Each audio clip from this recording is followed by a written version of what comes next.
Let's see this question. ये question दिया है हमें. In an alternating current circuit, inductance L, capacitance C, and resistance R are connected in series. Drive an expression for impedance and phase angle. And what is the impedance of circuit at resonance? तो topic है RLC series circuit.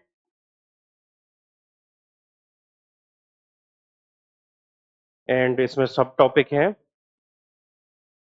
impedance triangle and resonance. ठीक है, तो ये पूरा major 3 topic को cover किए हुए हैं इस पूरे क्वेश्चन में. चलो ट्राई करते हैं. तो यहाँ पर एक तो हमारे पास एक सीरीज सर्किट है जिसमें रेजिस्टेंस, कैपेसिटेंस और इंडक्टेंस कनेक्टेड है. तो पहले इसको ड्रॉ कर लेते हैं. एक रेजिस्टर है हमारे पास, इंडक्टर है एंड एक कैपेसिटर है जो सीरीज में कनेक्टेड है टू एन एसी सोर्स. ये दिया है हमें, करेक्ट. तो ये रजिस्टर की वैल्यू आर है, इंडक्टर की वैल्यू एल है, कैपेसिटर की वैल्यू सी है, लेट्स से. और एसी सोर्स है. करंट यहाँ पे सेम होगी, सब में करंट सेम होगी. तो करंट अज्यूम कर लेते हैं, यहाँ पर है I naught sine omega t. ये एसी सोर्स की करंट है, मैंने अज्यूम कर ली है I equals to I naught sine omega t है. क्योंकि ये सीरीज है तो करंट सब में सेम होगी, लेकिन वोल्टेज डिफरेंट होगा. तो वोल्टेज रजिस्टर का वी आर है, लेट्स से इंडक्टर का वी एल है और कैपेसिटर का वी सी है. ठीक. अब इसका इंडिविजुअल डेरिवेशन तो हमने इंडिविजुअल सर्किट में किया हुआ होता है, अब उसको मैं रिपीट नहीं कर रहा पूरा. वहां से जो रिजल्ट आते हैं वहां यहाँ पर मैं डायरेक्टली उसको यूज करता हूँ. और उसको यूज करने का सबसे अच्छा तरीका ये है कि हम फेज का इम्पीडेंस ट्राइंगल बना लें. तो फेज का इम्पीडेंस ट्राइंगल बनाएं तो हमें पता है कि रजिस्टर का जो वोल्टेज का फेज है वो करंट के फेज में ही होता है, सेम फेज में होता है.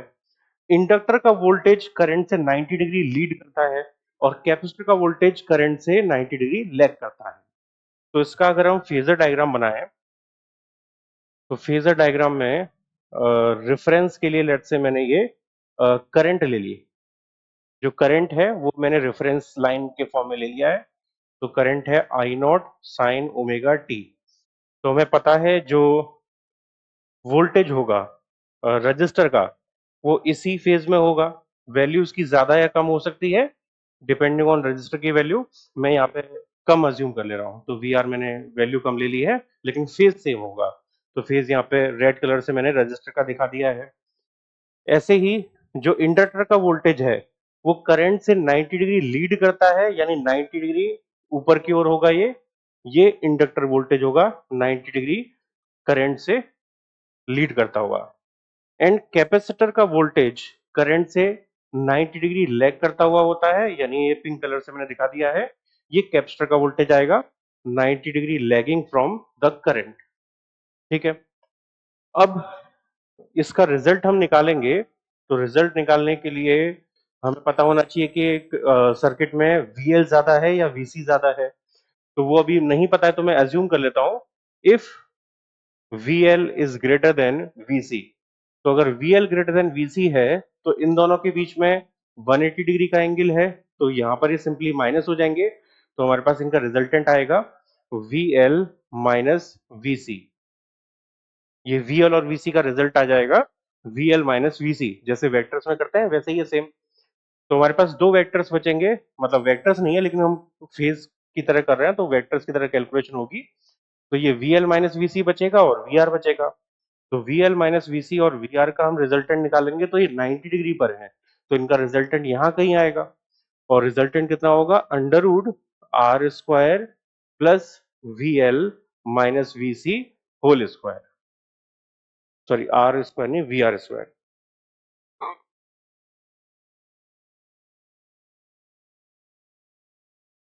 VR square plus VL minus VC whole square. और इसका एंगल बनेगा इधर कुछ, इसको हम बोलते हैं फेज एंगल फाई. ये फेज एंगल हो जाएगा फाई. तो ये हमें क्या शो कर रहा है, फाइनल वोल्टेज शो कर रहा है. ये फाइनल वोल्टेज है या टोटल वोल्टेज है. तो टोटल वोल्टेज का करंट के साथ फेज डिफरेंस है फाई, इसी को फेज एंगल बोलते हैं. तो यहां से हमें क्या क्या निकालना है, हमें निकालना था एक तो drive an expression for impedance. Impedance निकालनी है, तो इम्पीडेंस निकालने के लिए जो जो हमने वोल्टेज निकाला है इसको आगे सॉल्व करते हैं। तो वोल्टेज हमने निकाला यहाँ पर V equals to under root V R square plus V L minus V C whole square. तो इसको हम लिख सकते हैं V square equals to V R square plus V L minus V C whole square. अब ये series में connected है तो इसका मतलब करंट सब में सेम है। करंट सब में सेम है तो V की जगह हम लिख सकते हैं आई जेड, जहां पे Z है सर्किट की इम्पीडेंस। इम्पीडेंस मतलब basically total resistance, effective resistance circuit की, एसी सर्किट में। ऐसे ही वी आर का फॉर्मूला लिखेंगे तो ये लिखा जाएगा आई आर। ऐसे ही वी एल का फॉर्मूला लिखेंगे तो ये लिखा जाएगा आई एक्सएल। यहाँ पे सिमिलरली एक्सएल जो है वो इंडक्टर की इफेक्टिव रेजिस्टेंस है, और वी सी ऐसे ही हम लिखेंगे तो लिखा जाएगा आई एक्स सी। ये सारी वैल्यूज हम प्रीवियस इक्वेशन में प्लेस कर दें तो हमारे पास आएगा I square Z square equals to I square R square plus I XL minus I X C whole square. तो यहाँ से आई स्क्वायर कॉमन लेके हम कैंसिल आउट कर सकते हैं, तो हमारे पास बचेगा Z square equals to R square plus XL minus X C whole square. Hence Z equals to under root R square plus XL minus X C whole square. ये तो इम्पीडेंस का फॉर्मूला हो गया, सर्किट की impedance आ गई series LCR circuit में।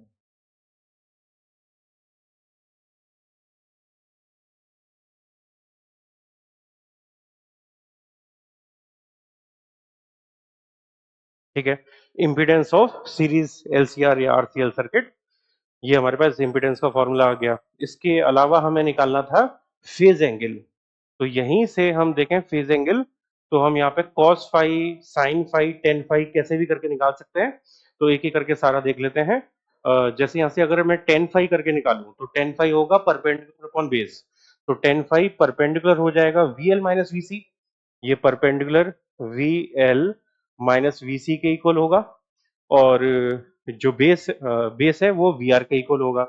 तो यहाँ से टेन फाई आएगा,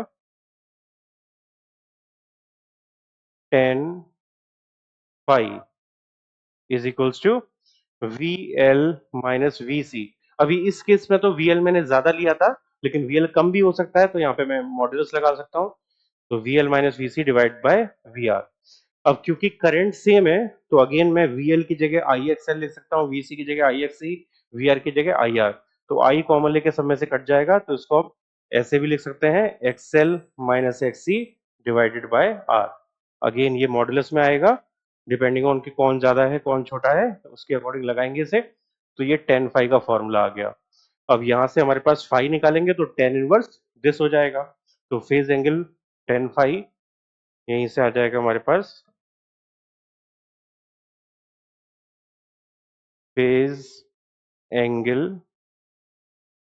phi equals to tan inverse XL minus XC divided by are.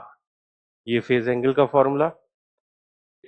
इसको हम कॉस और साइन के टर्म में भी निकाल सकते हैं। जब इसको हम कॉस के टर्म में निकालते हैं तब उसको हम पावर फैक्टर बोल देते हैं। ओके, तो वो पूछा नहीं है यहाँ पर, तो मैं उसको नहीं कर रहा हूँ। फेज एंगल हमने निकाल दिया। अब बात करते हैं impedance of the circuit at resonance की। तो रेजोनेंस की कंडीशन में क्या होता है? तो रेजोनेंस की कंडीशन में बेसिकली करंट मैक्सिमम होती है, हमारे पास करंट मैक्सिमम होती है, तो उसके लिए Z मिनिमम होता है। तो करंट का फॉर्मूला लिखें तो लिखा जाएगा I equals to V by Z। तो I मैक्सिमम के लिए V तो कांस्टेंट है सप्लाई, तो उसको चेंज कर नहीं सकते, तो Z को हमें मिनिमाइज करना पड़ेगा।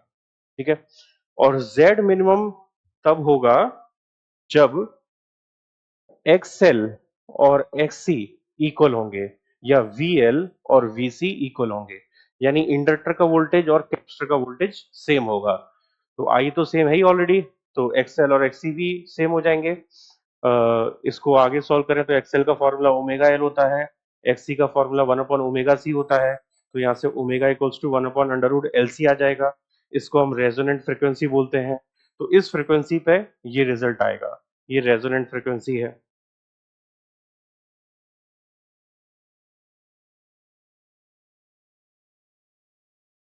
और हमें पूछा है इम्पीडेंस।